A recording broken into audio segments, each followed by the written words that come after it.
まずは8月にファイナルファンタジー14とのコラボを発表いたしましたモンスターハンターワイルズのタイトルアップデート Okay, title update 3. We're definitely going to get Omega Planetes. What else are we going to see? Another new monster. Okay, very Ice Shard Cliffs.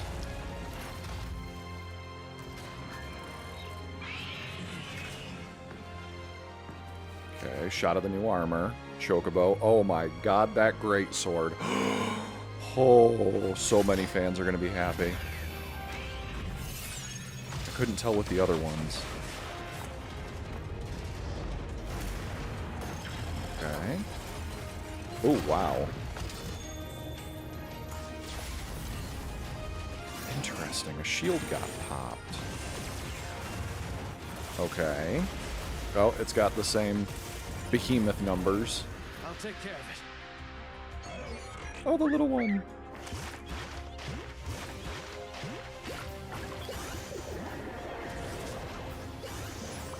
Are these, like, emotes that we're going to be able to do?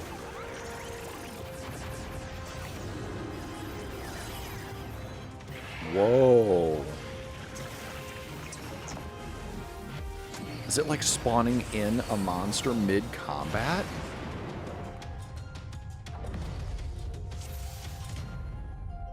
Okay, that looks pretty cool. Dreamspell. The Dreamspell oh seasonal my event god. is scheduled to be held in the fall. Oh, that's better than anything I could have imagined. Oh. It includes a ton of rewards, so be sure to check it out. Oh, it's so beautiful. A delightfully eerie grand hub awaits you. Oh my god. Oh, that's good. 本日は新たな映像をお持ちしましたのでご覧ください Oh, another video. Oh god. Oh god.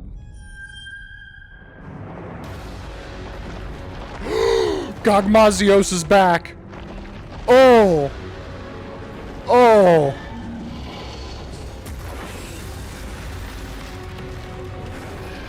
Oh my god.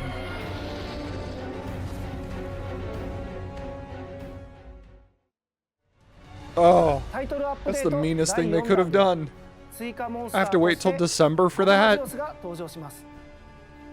2025年12月の廃止を目指して開発進行中ですので今後の情報をお待ちください Okay, so let's dive right into a full analysis and breakdown of what we just saw. Starting it off, we immediately have a shot of Omega Planetes floating over the Ice Shard Cliffs, scanning for something, and then we have the close-up of the new Omega Planetes armor, as well as the Chocobo Sacred Skin, and then this beautiful shot of the Oil Well Basin with the new Great Sword that comes with Omega Planetes. Which, I've never played Final Fantasy XIV, but I guess this is one of the multiple classes that exist. I think they said it was the Dark Knight. A shot of 4 hunters about to take on Omega Planetes. He can apparently shoot missiles out of his back, and it gives you a ring target on the ground letting you know where it's going to strike. But it appears as though it is blockable based on what the Great Sword just did. Then we also have these giant fists that come out of Omega Planetes that seem to track on to different hunters. We see 3 hunters here that have a targeting icon on them. Actually, it's 4 hunters. We can see 4 hunters here. The one all the way off on the edge of the screen also has a fist locked onto him, so I guess maybe it's just a party-wide lock-on attack. We also see a bunch of the little robots that appear to be scanning or searching. Maybe they act like landmines. Here, for a brief moment, we see the hunter that was off screen fires their slinger, and I'm not sure if they're just missing based on where their slinger winds up going, or if they're actually trying to target something, maybe on the back of Omega. It's not very clear, but it doesn't look like they're yanking themselves towards something, or they're yanking something towards themselves. Also, the area that we're fighting in, I'd have to look a little bit harder, but this certainly doesn't look big enough to be any one of the areas that currently exists in the Ice Shard Cliff, so maybe it's the Rime Chain Peak based on some of the structures around, that's what it almost looks like. So perhaps this is going to be an arena fight like Jindahad, which would explain a little bit later when we see sort of the artistic render of this title update. Jindahad is in it, so that would make sense. Okay, progressing more, we see that Omega Planetes very much has these jets of fire that he pumps out from under him, and we have some kind of bizarre shield that gets generated. Not 100% sure what causes it. We see the hunting horn is attacking. It looks like something was fired from the slinger of the greatsword user, and it generates then a shield that everyone can stand inside and be safe from the attack. And then combined with that, we see the new Dark Knight attack, or part of it at the very least, which almost looks like it acts as though it's a shield from this attack, preventing damage. Very reminiscent of the jump mechanic that existed for Behemoth. If you time the emote correctly, you could avoid the Ecliptic Meteor, whereas with this, perhaps if you time this shield correctly, you can prevent damage from an attack. There might be some kind of cooldown or something. Ultimately, either an item used, because I know they did showcase that, or it'll be some kind of emote that we use that can protect from certain attacks, maybe all attacks, maybe there's a cooldown, not 100% sure. And we see here that we very much have the same sort of damage number structure like what we saw with Behemoth in World. More big attacks. And right here we see we can do a power guard for at least the fist moves of Omega Planetes. And here we see the new class that's been added, the Pictomancer, where we can cast spells. Again, I believe this is tied to item usage. Here we see Omega Planetes deploying a bunch of the little robots, and then he appears to fly off and simultaneously either summon in or spawn in a Nursilla, which it very much looks like a traditional Nursilla, so just not 100% sure if it'll be like the frenzied versions, where it's just quicker to kill and this is part of the fight, or if we have to hunt an entire Nursilla in the middle of hunting Omega Planetes. This angle too also very much makes it look more like the Rhyme Chain Peak, although again, I'm not 100% sure if this particular area currently exists in the Rhyme Chain Peak. We see Omega's charging up some kind of super move that was either dodged or blocked or otherwise avoided by the Dark Knight. It almost looks like the move they're doing either has hyper armor, because for a brief moment they appear to be struck, but then at the same time they follow up with an attack.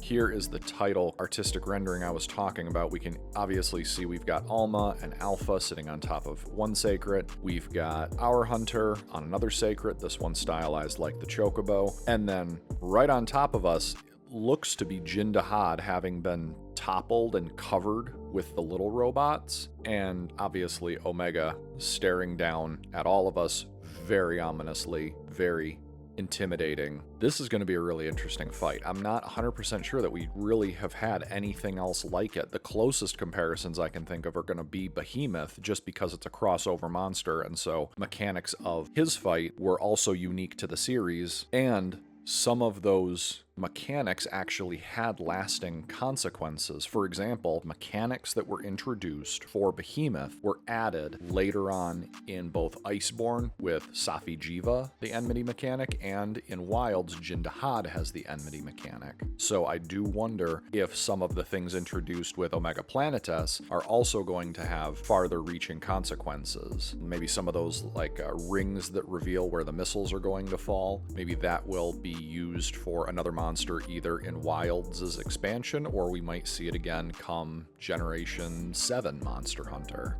Okay, so back to the trailer, we now have the showcase for some of the different outfits for the Palico, different armors and weapons for the Hunter. So starting at the very beginning, we see the Hunter and the Palico in Rathian equipment dancing with one of the Cactuars. We then have a Palico in a Himstrigian outfit, which looks adorable. We showcase a couple of very hungry Gelodrome looking at the Hunter that now has the skull helmet, as well as the new dual blades, the large well-done stake as one of the blades of the weapon, and Arch-Tempered New Udra, who will be coming at a much later date, but that was expected. We figured that he would be back. Again, I didn't play Final Fantasy XIV. I don't play Final Fantasy XIV. I'm assuming this is some kind of creature from Final Fantasy XIV as a skin for your Palico. It looks bizarre, but then again, so do a lot of the skins that are collab. And here is where it gets incredibly interesting, because now we are in the oil well basin. Again, not 100% sure that this area is one that we currently exist in, and we don't have a real clear picture here, but obviously this is more than just the hunter and the handler down in the oil well basin. We've got 1, 2, 3, 4, 5, 6, 7. It looks like 7 different hunters with a couple of sacrets, maybe a Palico. I can't quite tell what that one is, but clearly we have a lot going on down here, probably story related, and rising out of the oil is the one and only Gogmazios. As we can see here from a very quick shot, he still has the Dragonator embedded in his back, the classic shot of his underside, the chin that has that almost molten, horrified, very almost morbid expression, and as we can see, he hits the ground with his oil blast, which then detonates after the fact, very classic Gogmazios. Coming in December of this year. So title update 4, we get Elder Dragons. At the very least, Elder Dragon, Gogmazios. Here's the roadmap that we can see. Come Monday, in just a couple of days, we've got the Final Fantasy XIV collaboration with Omega Planetes. Then, once October rolls around, we'll have Arch-Tempered New Udra, who, again, because of the changes, will always be available after this point. Then we'll also get the seasonal event, the Festival of Accord Dreamspell, which looks gorgeous. And then, in December, title update 4. The next seasonal event with it, more expanded endgame content, which we know from tweets from Monster Hunter that they're playing around with Ardean weapons because they don't want those to go by the wayside. And again, various improvements, which we're also looking forward to because those, or at least some of them, are supposed to be new CPU changes and updates. So with any luck, the various improvements will include a number of optimizations. We're going to take a look now at the full presentation from Capcom, specifically after the fact when they talked about some of the elements that are coming in the title update. So in Wilds, having the Bale Armor Alpha, which I believe is received from beating Omega Planetes, using that armor then grants you an infinite use item to perform the unique action, the Blackest Night, which appears to be this shield move that we discussed earlier. And based on how they showcase it here, once you use the move, it creates a shield. And if that shield is then struck, you then automatically do this sort of counter-attack move where you slash the blade through the ground and create that massive shockwave. And then the special Greatsword Shadowbringer has an exclusive skill. The hunter here is in the training room. They currently have no buffs. They're using a basic charge attack, and when they release it, before they even strike the target, just by releasing the attack, they gain a temporary attack boost. And when the attack hits, it obviously creates this massive special effect that's very unique. Then we talk about Pictomancers, which again, this is an item that we use in our item pouch, infinite use. As soon as they cast the first one, it then automatically switches to the second one. Doing the second one switches to the third one, and then doing the third one switches back to the first one. We see here again the Chocobo skin for the Sacred, and we can see it looks like the Palico has an interesting new weapon, and it looks like here we also have a new name card for the Hunter, probably received for beating Omega Planetes. Oh, and I'm sure this is also a new background. It does specify that you should get a well-prepared party together to give it your best shot, which almost makes me think that Omega Planetes will be like Behemoth. This is going to be tougher than any fight we've done before, tougher than the 9 stars, and it will be more in line with what we saw post-base game world that really necessitated having a party of 4. We have Arch-Tempered New Udra, love the purple effects on the eyes, absolutely fantastic. And we see his new attack where he just dumps his entire sack full of oil onto the ground and then breathes fire onto it as he propels himself backwards, which ignites the whole thing in a beautiful eruption.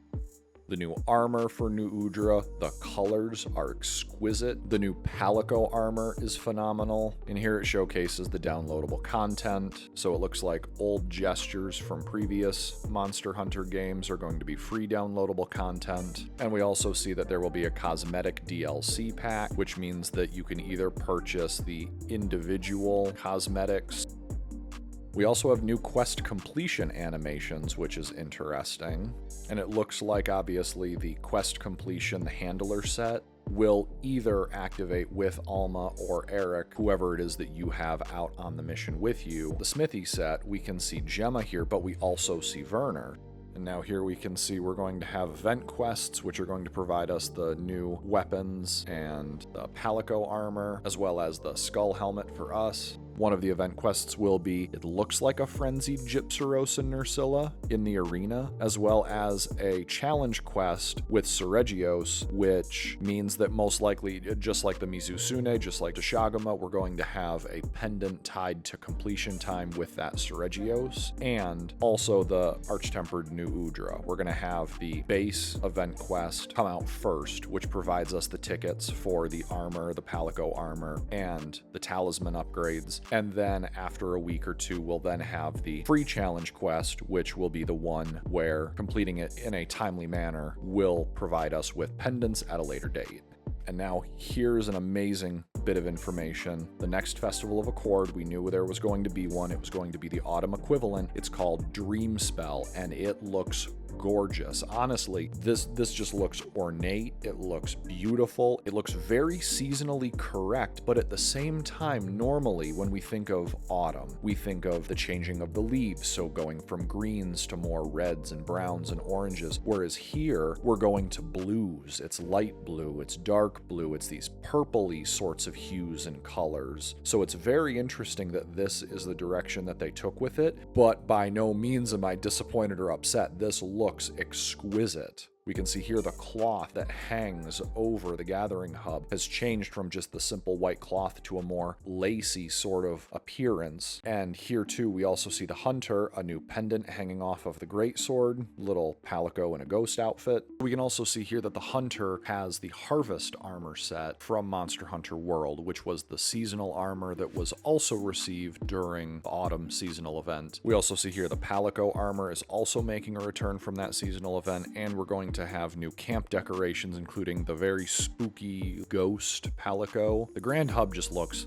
phenomenal. It's perfect. It's amazing. Okay, so all in all, it looks like Title Update 3 brings us Omega Planetes, plus a bunch of stuff. It'll then follow up with a Dreamspell Festival, Arch-Tempered New Udra, and then come December, we have Gogmazios, the Winter Festival. We're gearing up to have a lot of exciting stuff happening. Perhaps not as much as I would have wanted to see in Title Update 3, but come Title Update 4, Gogmazios is going to be an incredible addition that sort of kicks open the door for what else we can look forward to between now and the expansion or in the expansion itself. With monsters like Gogmazios no longer relegated to Monster Hunter 4, especially because of Monster Hunter 4's theming that we've seen throughout Wilds, this does still give me a very small sliver of hope that we might also get to see Dalmadur in this generation, which would be phenomenal. Let me know what you guys think about both this title update, the next title update, the presentation, the trailer, anything. If you like the video, subscribe for more, and consider supporting the channel on Patreon. Remember, come Monday, September 29th, that's when we can see the special collaboration with Omega Planetes. So get your gear ready, because it sounds like it's gonna be a wild fight. Until then, may your RNG be kind and the desire sensor be blind. Goodbye for now, but not for long.